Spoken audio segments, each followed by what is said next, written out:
6 days, 6 nights. A horse stood motionless in the snow. No eating, no drinking, no sleeping. Just waiting for someone who had vanished from the world 17 years ago. They once called him the Black Storm of the High Plains. A wild Mustang, untamable by anyone. A force that once made entire packs of wolves change direction. But now, he was nothing more than an aging shadow standing silent like stone. Amidst the frozen wilderness, every effort to save him had failed. Until an old photograph slipped from a dusty file and revealed a secret buried for nearly 2 decades. A promise never kept. A final glance. And a soul that refused to die because its heart was still waiting. This isn't just a story about a horse. It's a reckoning for everything humanity has forgotten. Loyalty. Memories that never fade. And a love so fierce, it can call a soul back from the edge of death. And if you think this is just a story about a horse, listen until the final second. Because you're about to witness a battle between a promise never kept and a soul that never let go. You're about to hear one of those rare stories that will bring you to tears. And when it's over, you may never again say a horse can't save a human being. And then, every morning began like this. Every morning, on the wind-whipped, time-forgotten land of the high plains, people witnessed something strange. A single hoofprint pressed deep into the frozen northern pasture. Not from movement, but as if something had stood there all night. Unmoving. Unshaken, like a spirit refusing to leave. His name was Thunder. A black Mustang stallion, 32 years old, ancient, wild, once untamed. Once, he ran like a storm, his hoofs pounding the earth like war drums. Wolves once changed direction when they heard his cry. People used to say, Thunder didn't run because he was chased. He ran because his heart refused to be caged. But now, he no longer ran. Thunder stood like a cracked statue, his neck drooping low, his eyes clouded like frostbitten glass. All 4 legs trembled, but never buckled. He didn't eat, didn't drink, didn't breathe hard, didn't fight back, didn't care. He was waiting to die. And he wanted to die quietly, untouched. Olivia, a woman who had once walked through gunfire on the front lines just to save horses, now found herself completely powerless before the silence of a creature fading on its own terms. She knelt by the fence, an apple slipping from her hand, the salt of her tears clinging to the corners of her mouth. Thunder, you can't leave like this. Her voice broke. Thunder didn't blink. His wild, tangled black mane fluttered in the wind, but his ears, limp and lifeless, didn't twitch at her call. She saw it clearly. It wasn't pain that was killing Thunder. It was longing, burning away what was left of his heart. 6 days. Fresh grass piled in front of him, untouched. Sweet apples. Carrots. Even warm water, not a single drop touched his lips. His chest was so thin, his ribs shone like pale shadows through a ghost-like coat. A terrified intern cried out, "Miss Olivia." I think he stopped breathing. She rushed through the mud, boots sinking, her heart clenched in a vice. Thunder had collapsed in the field, like a mountain falling in slow motion. Neck twisted, eyes half open, breath faint as wind brushing stone. She touched his body. It was cold. Not life, just what was left behind. A staff member whispered behind her, Maybe he chose this. No one killed Thunder. He's pulling himself out of this world. That night, Olivia spiraled. She tore through old dusty files, yellow light casting shadows across her trembling face, sweat mixing with tears. Wind howled outside, like the voice of something forgotten, screaming to be heard. Then, rustle, something fell. A photograph. So old, the edges curled like they were dissolving in her hands.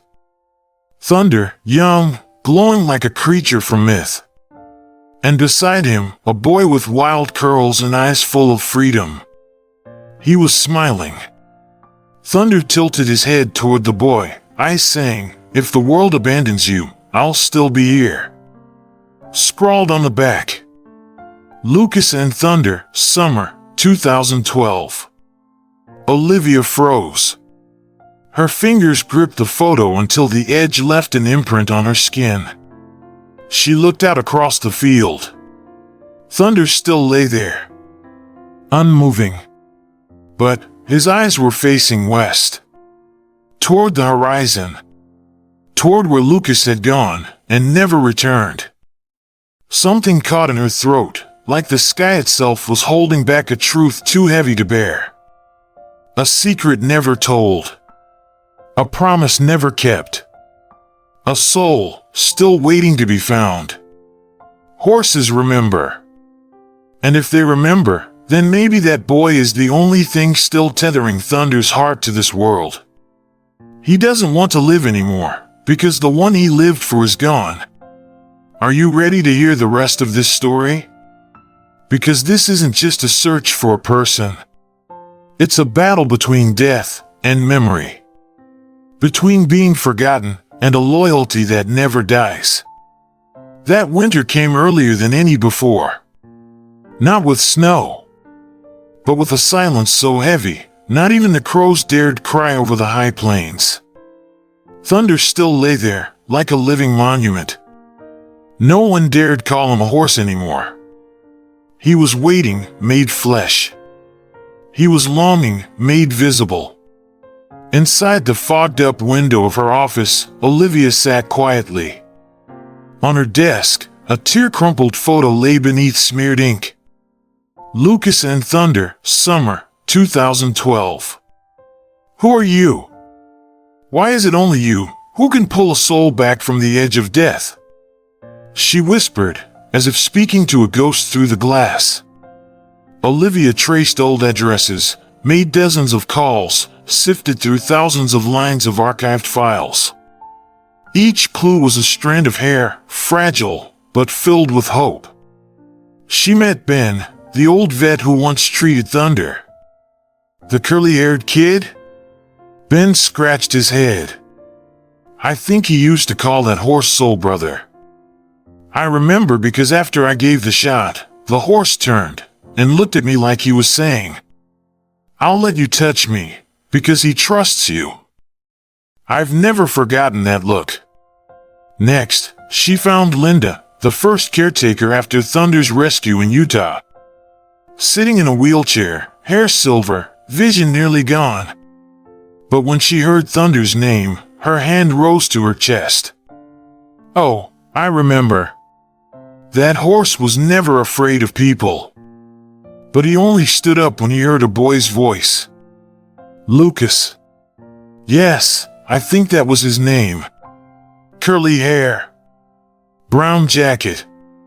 Eyes like winter lived inside them. I asked if the horse was his. He shook his head. Said, I don't own him. We found each other. Day 6. Rain fell. Not the kind that soaks your clothes, but the gray, weary kind that breaks your spirit. Olivia drove through the night to an old address in Colorado, hoping to find Lucas. But when she arrived, all that remained was a decaying wooden house, a broken nameplate dangling like a snapped throat in a broken song.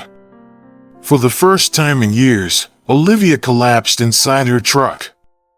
Her fist struck the steering wheel. She cried. Not for Thunder. but for herself. I've saved hundreds of horses, but there's one dying in front of me. And I can't do a thing. I'm not good enough. Not fast enough. Not worthy enough. Her breath shattered into sobs. And then, through the draft slipping past the cracked window, a memory surged. A winter evening in Texas. The first horse she ever loved, Nightingale, starved to death after being abandoned. She arrived too late. It was already lying still. Its eyes were still open. Not angry. Just sad. And that year, to the cold body of the horse, she had whispered, "Next time, if I ever get the chance again, I won't be late. I swear." That pain returned now, burning through her bones like fire. Olivia wiped her face, gripped the wheel again, stepped out of the truck. I was too late for Nightingale. But this time, I'll be on time for Thunder. Or I'll die trying. When she returned to the ranch near dawn, she sat beside Thunder and placed a hand gently over his chest. The pulse was weak. Eyes closed. But something strange. Thunder was now lying closer to the rotted wooden log, the one where Lucas used to sit and play his guitar. The next morning, her computer blinked. An old record had arrived from Evergreen Veterinary Clinic, Colorado. Dated 2013. Horse owner, Lucas M. Granger. Horse name, Black Thunder. Notes, fractured right rear hoof, treated. Excellent care, owner deeply bonded with horse. Contact, disconnected. Address, Evergreen, Colorado. Olivia stared at the screen. And for a moment, she saw Thunder's eyes again.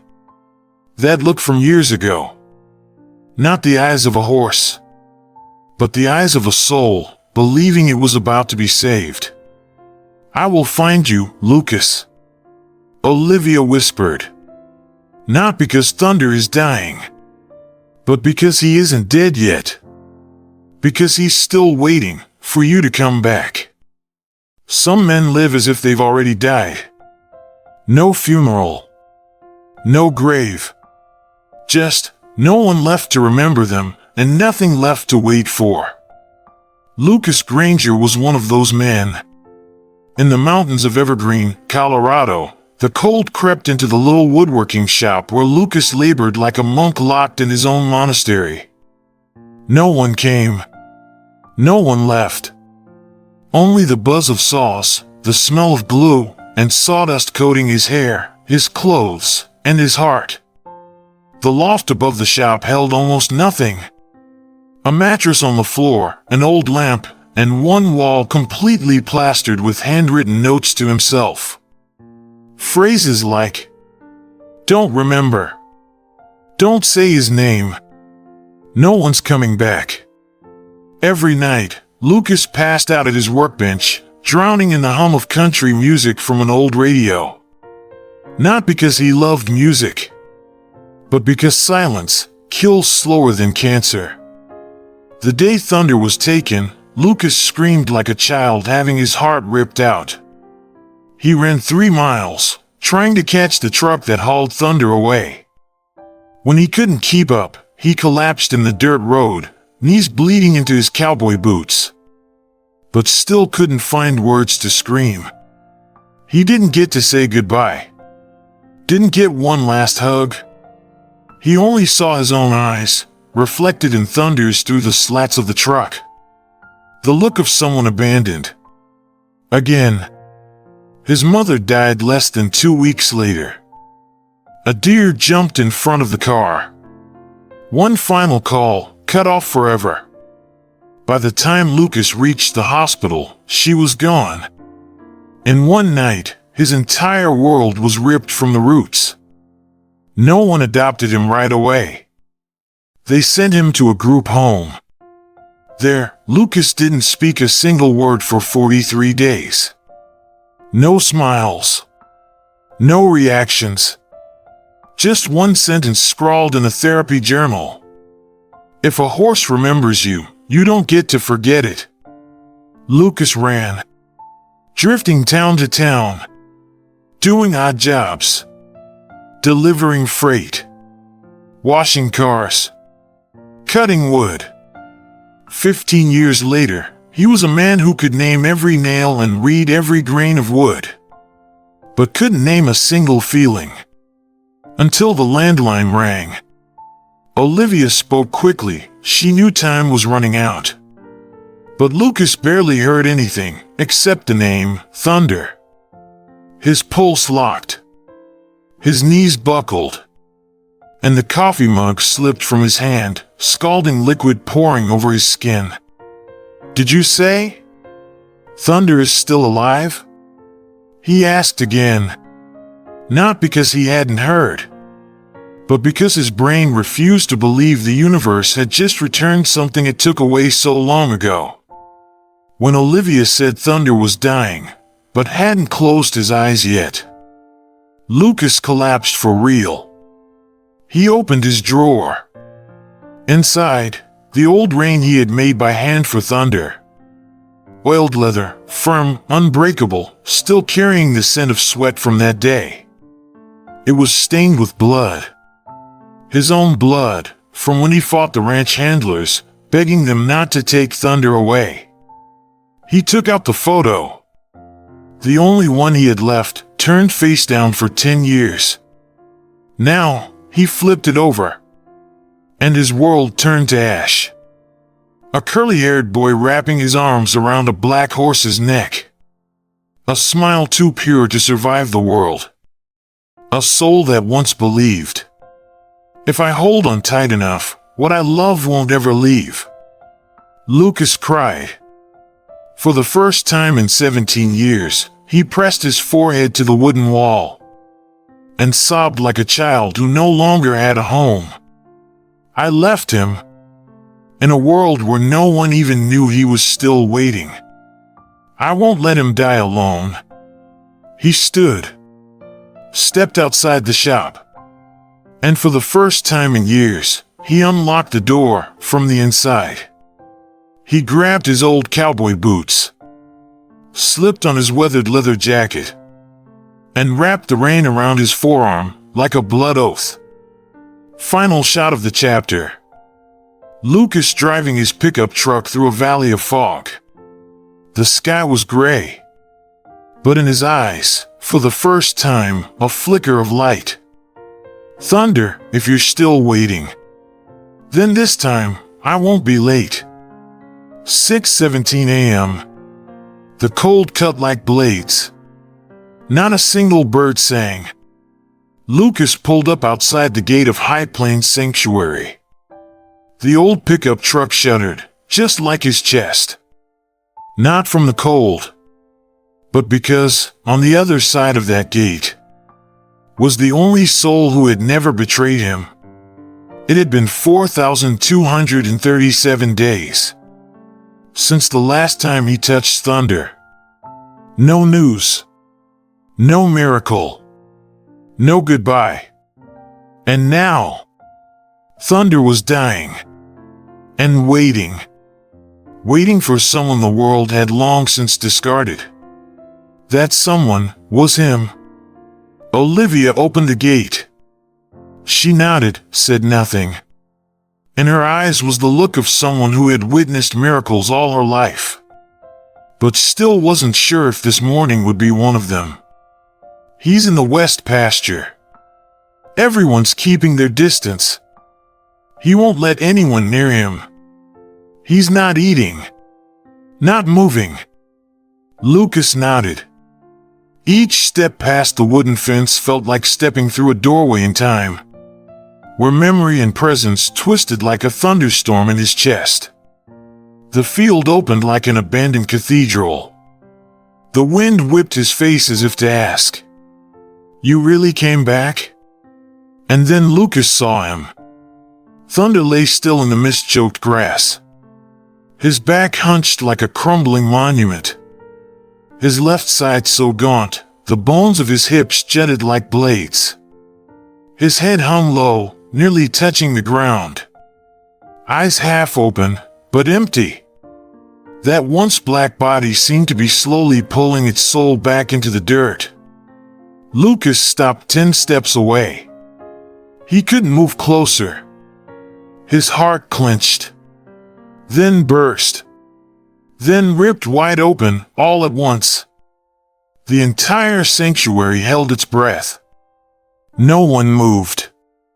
Everyone stood still as if even the tiniest sound might break this fragile moment into dust. Thunder, Lucas whispered. A sound. Not quite a name. Not quite a cry. But something scraped from deep within his bones. Thunder's eyes stirred. Maybe just reflex.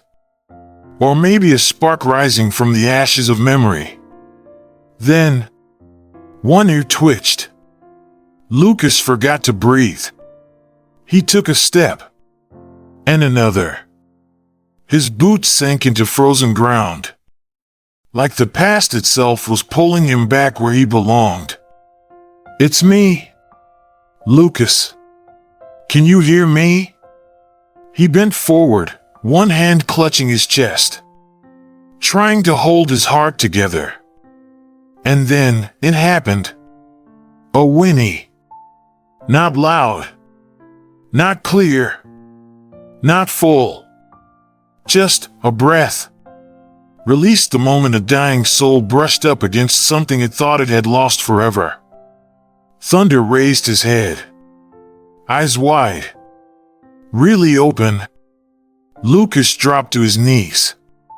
Not from shock, but because his heart had been yanked backward. To age 15. The day they parted without words. Thunder moved. One trembling leg. A hoof struck the ground. Click. Like a coffin lid being knocked once. Before it opened. One step. Then two. And then, Thunder walked straight toward Lucas. Lucas cried. No. Lucas shattered. Like a child being given back someone they'd buried alive. And then, Thunder pressed his head against Lucas's chest. The wind stopped. The birds fell silent. And the hearts of everyone around them clenched at once. Olivia covered her mouth. The young intern stepped back and burst into tears. The old ranch hand who raised Thunder for 3 years turned away. To hide his breaking. Lucas held Thunder's neck. Didn't speak. Just trembled. Then choked out broken syllables. I'm sorry. I left you. I swear I'll never let that happen again. Thunder inhaled. Deep. No neigh. No stomping. Just breath. Strong. Steady. Alive. It felt like electricity. No words needed. They looked at each other. And in that gaze, the entire world disappeared. The morning after the reunion, Lucas hadn't slept a single second. He sat with his back against the stable wall, gripping Thunder's old rein, its leather worn and faded with time, eyes never leaving the black stallion who still lay motionless, but breathing. He hadn't eaten, but he was alive. The entire sanctuary moved with the rhythm of his shallow breaths. As if the heartbeat of this legendary wild horse held together the air itself. At first light, Thunder collapsed again. His body trembled, then rolled violently onto his left side. His eyes turned white. Foam spilled from his mouth. His whole body convulsed as if struck by lightning. Lucas screamed. Thunder! Olivia rushed in. 2 staff members followed, One cradled Thunder's head, the other called the vet. Lucas dove into the stall, just as Thunder thrashed in the throes of something close to death. No! No! Not like this. You can't leave me, right after you came back.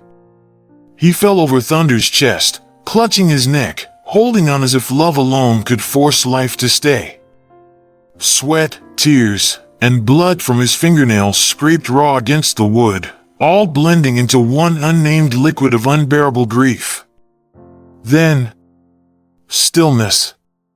Thunder stopped jerking. His body went limp. The air turned thick, as if every molecule in the stall had frozen in fear. And then, a soft breath. A gentle snort. Thunder opened his eyes. He blinked. Once. He wasn't gone. He had walked to the edge. And turned back. Because he heard Lucas's voice. The vet arrived. Injected circulation boosters. Spoke urgently. He's not just starving, he's neurologically collapsing.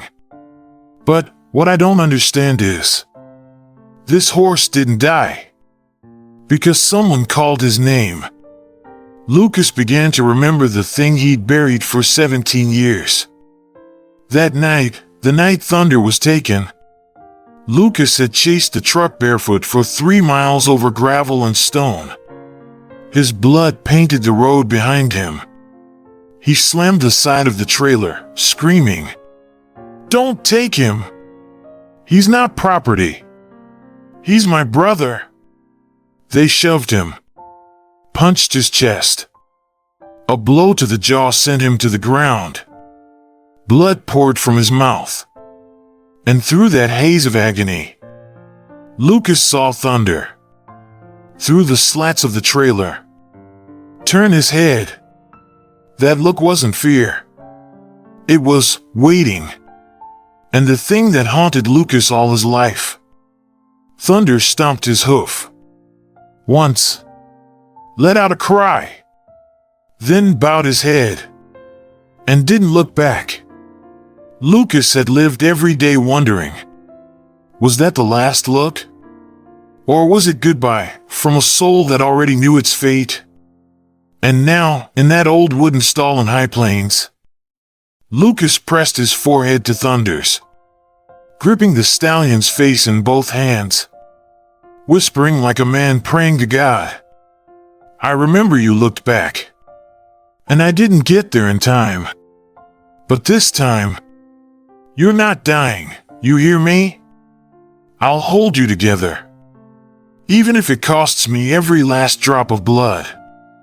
Day 4 after the reunion, Thunder ate an entire basket of apples.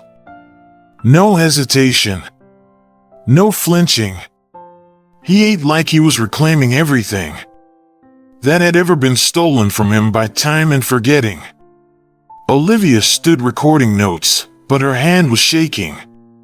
She couldn't believe her eyes. The horse who nearly died 2 days ago was now munching apples, leaning into Lucas, and thumping his tail against the stall like a playful child. "I've seen abused horses heal before," Olivia whispered. "But I've never seen a soul come back from the brink. Just because of one person." A dusty, wind-whipped afternoon. High Plains Sanctuary hadn't received any advance calls. But the sleek black SUV arrived anyway, and brought a storm in the shape of a man. From the back seat stepped a perfectly dressed man, untouched by a single speck of dust. Polished black leather shoes. Silver-rimmed glasses. Hair slicked back, not a strand out of place. Walter Hudson, senior legal counsel for the Barren Ridge Corporation, owner of a nationwide chain of commercial horse ranches. Apologies for the unannounced visit. But tell me, since when has a soul been patient enough to wait? The words sounded polite. But Olivia stiffened instantly. "What are you doing here? Walter smiled. I'm here to do my job, and to recover what rightfully belongs to my client, before emotion ruins everything. Olivia's face went cold. Lucas stepped out of the barn, hands still dusty with hay and sweat. Who exactly are you talking about? Walter opened a leather briefcase, pulled out a stack of files, removed each sheet like it was a blade, and began to read aloud, cutting straight to the heart. Horse identification BR 4087. Nickname, Thunder. Legally owned by Barren Ridge Ranch since April 2013. Through a signed biological asset transfer agreement. No official documentation from any certified rescue organization. Which means, legally, this horse is still untransferred property. Lucas reeled like he'd been punched. He snatched the file and threw it to the ground. I don't care about your paperwork. He's not a barcode. Not a case number. Not merchandise. His voice cracked, equal parts rage and terror. As if defending the last shard of his soul from being ripped away again. Walter bent down calmly, dusted off the papers with clinical precision. I suggest you manage your emotions, because in court, tears carry no weight. Signatures do. Thunder stood roughly 30 meters away. Lucas turned toward him and called, gently, Buddy. Thunder turned. Just for a second. And then, a whinny. Long taut. Like the snap of a bowstring released from trembling fingers. Thunder charged. But not toward Lucas. Toward Walter. He stopped inches in front of him. Lowered his head. Stomped the ground with one hoof, hard. Snorted deep and sharp, like thunder echoing in his chest.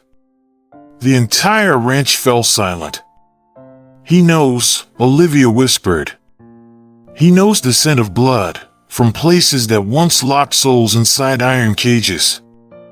Walter didn't flinch. But he took one step back. Pulled out his phone. I'll send the file to headquarters. If you refuse to comply, the sanctuary could face legal action. You have 7 days. Lucas stood frozen. Then roared, right in Walter's face. If you came here to take Thunder, then I'll stand right here like a rock in a hurricane. And I swear, on everything still alive in me, he's not being taken again. Not while I'm still breathing. Walter turned away. His voice calm, but his words sliced like a scalpel. Love makes a great story, but it doesn't make a legally binding contract. Day 1. After Walter Hudson's ultimatum, High Plains Sanctuary sank into a suffocating kind of silence. Lucas didn't eat. Olivia didn't sleep. And Thunder, once charging toward recovery, began to quietly slip. At the county hall, Olivia held out every faxed form, every blurry photocopy. Her voice raw, her throat cracked. We just need confirmation, a single sentence, a single stamp. To prove Thunder was transferred here as a rescue. He's not a number. Not cargo. He's a being who remembers. Who waits. Who hurts. But the woman behind the counter didn't even lift her head. No records in the digital system. Paper files were purged back in 2023. Olivia's fist clenched so hard, her nails cut into her own palm. She trembled. Eyes rimmed red. So if you don't see the file, does that mean Thunder never existed? No one answered. She broke down right there, in the middle of the records office. At a dusty town bar, he tracked down a man who once worked at the transition facility where Thunder had been kept. Do you remember him? Black eyes. Proud stance. Always turned west, like he was waiting for someone. The man took a sip of his beer. I remember. But I didn't sign anything. And now I've got kids. I don't want to get wrapped up in legal crap. Lucas slammed his glass down. Beer splashed across the man's sleeve. Thunder saved me from killing myself. You get that? When I had nothing, he was the reason I didn't hang myself. You could testify. You could save him. The man stood up and walked away. Lucas shouted after him, his voice splintering. He never needed anyone to save him back then. And now no one's willing to save him at all? On the third day, he stood with his face to the corner of his stall. No food. No water. No response. His legs trembled slightly as the sky began to rain. He smelled it. Leather. Soap. Cologne. The scent of strange men. Memories buried deep of being dragged, shackled, tagged. Came roaring back like a nightmare made real. He whinnied. Soft. No one heard. He whinnied again, louder. But this time, it was a scream. A desperate cry for help. Olivia broke down when she saw it. He thinks he's being taken again. All over again. And this time, he doesn't know if anyone's coming after him. Lucas entered the stall. Sat down. Pressed his forehead to Thunder's and whispered. Like a man drowning. Not now. Don't break now.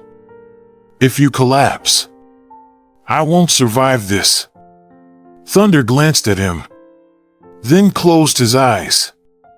Too weak to even respond. A spark of hope from the bottom of the abyss. Midnight. Olivia opened her laptop for the 72nd time that day. An email. From a strange address. rescue.records.old.archive@outlook.com. No subject. No message. Just one PDF attachment. She clicked it open. A handwritten transfer slip, dated August 11th, 2016. Black Horse ID BR4087, nickname Thunder. Voluntarily transferred to High Plains Sanctuary. Due to understaffing at Barren Ridge Ranch. Signed, LRM, head of Barren Ridge at the time. Attached, a grainy photo of Thunder and Lucas the day he arrived. Olivia wept at her desk. Lucas stared, not daring to believe. This is proof. He has a chance. His soul can finally be recognized by the law. Judgment Day. The entire town of High Plains held its breath. The local courthouse, no bigger than an old public library, was packed to the walls. Journalists, horse lovers, locals, volunteers. The courtroom was overflowing. The air was thick. No one moved, no one whispered. All eyes locked onto the silver-haired judge sitting motionless at the bench. Lucas sat in silence. Olivia held his hand. Outside the glass window, Thunder stood like a statue. Only his tail twitched, like the heartbeat of something holding on by a thread. Walter Hudson, legal representative of Barren Ridge, rose, crisp and cold. Your Honor, no matter how moving the words in this letter may be, emotion must never override legal precedent. If a blurry handwritten slip can override an entire chain of lawful documents, then what does the law even stand for? The room fell completely silent. No one spoke. Only Lucas's breath could be heard, sharp, uneven, ready to detonate. He stood. His voice didn't shake, but it burned, like flame scraping the throat. You ask what the system stands for? Then let me answer. It has meaning only when it knows how to tell the difference between a soul and a serial number. Thunder is not a riding horse. He is not a parcel of assets to be divided. He is a living witness to something the law has never written down. Loyalty. An elderly woman at the back burst into quiet tears. Olivia lowered her head, the tears running silent down her cheeks. Then picked up the letter. He held it under the light, his hand trembling slightly. The ink was smudged, but the words were still readable. Thunder never needed to be kept. He only ever needed to be understood. And Lucas is the only one he ever turned his head back for? When they dragged him away, McAllister lowered the letter, looked up, and his gaze seemed to cut through the entire courtroom. His voice came, deep and slow, clear enough to wound. This court has considered all evidence. This case goes beyond conventional protocol. It forces us to face a question larger than any ruling. What is the purpose of law? He paused. If the law exists only to protect ownership, then today we would fulfill that duty. But if the law exists to protect what breathes, what feels, what remembers, then Thunder is not case file BR 4087. He is a soul, a symbol, a living being. The room held its collective breath. Then, the gavel fell. Once. Hard. Like thunder. The court rules. Thunder shall be recognized as a sentient being, with the right to emotional bonds, on the basis of irrefutable moral testimony, a handwritten transfer of intent from the last legal caretaker, and the undeniable emotional connection between Thunder and Lucas. Full and permanent guardianship of Thunder is granted to High Plains Sanctuary. The trial was over. Thunder let out a cry so strong, so alive. It seemed to echo into the universe. I am seen. I am known. I am no longer an object. Lucas shot up, ran out the door. Thunder galloped toward him. No one could stop him. No one even tried.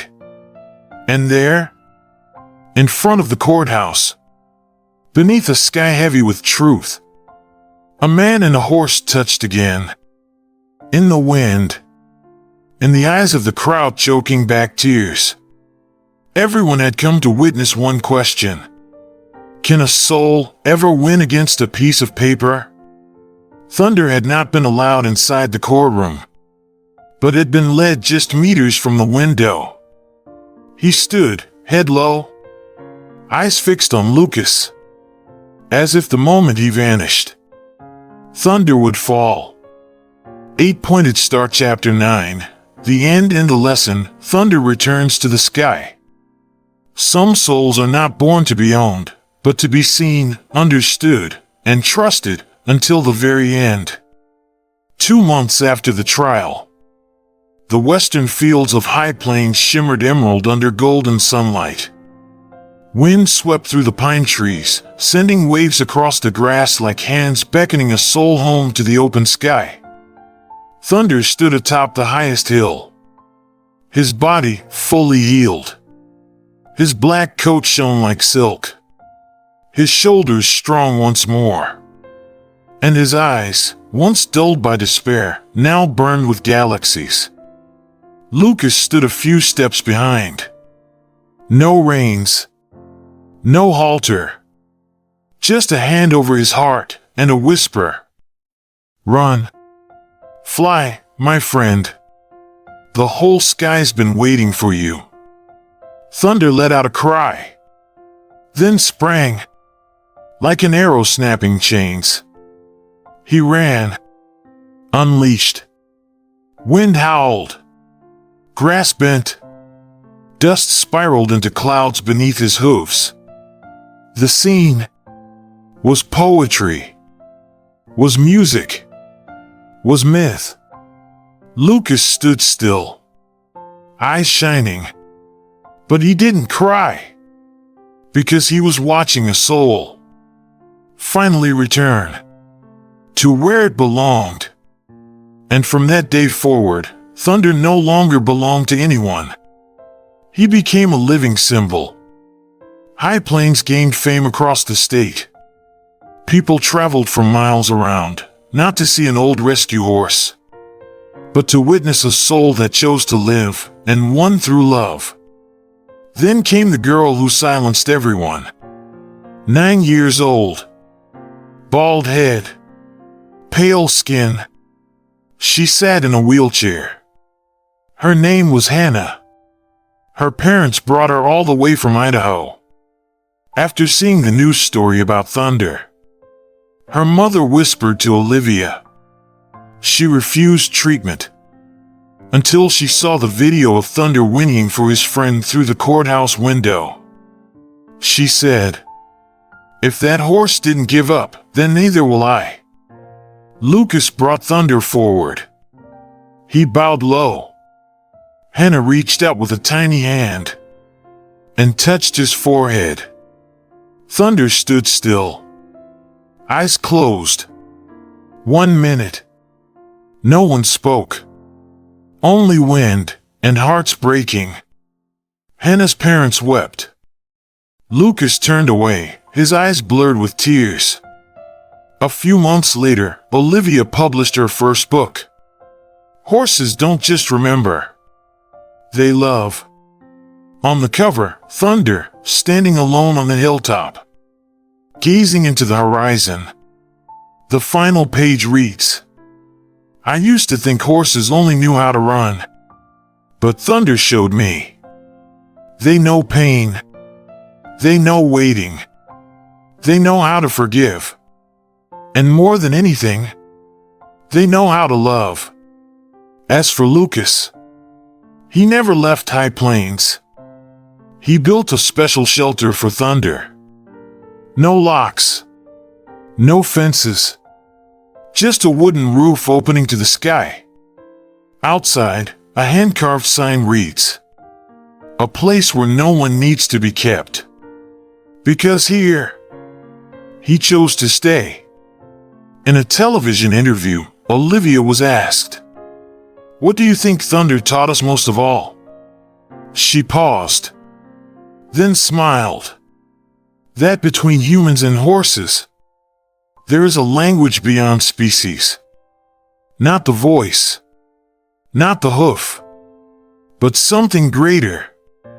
The language of loyalty, of things never forgotten. You've just witnessed a reunion no one thought was possible, between a man who had lost everything and a horse's soul who never left, never forgot, and waited for 4,237 days. But this story, it's not just about Thunder, not just about Lucas. It's about all of us.